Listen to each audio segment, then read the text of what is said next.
Значи има, ќе кажам, веќе се почесто пациенти со помалабити пациенти кои што имаат мозочен удар.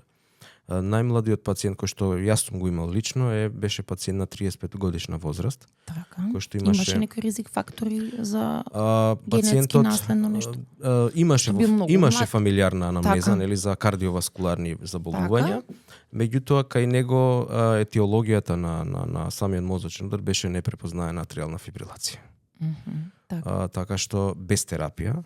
И таа беше откриена деново кога беше пациентот хоспитализиран кај нас. За среќа пациентот беше стигнат на време, беше многу бргу за некој еден час диагностициран и третиран со тромболитична терапија и тоа е една успешна приказна. Пациентот после тоа веќе со многу минимален дефицит. Ние имаме одредени скали за проценка на онеспособеност невролошка, така што ник скоро некаде на прием беше 12-13, тоа е една висок нискор.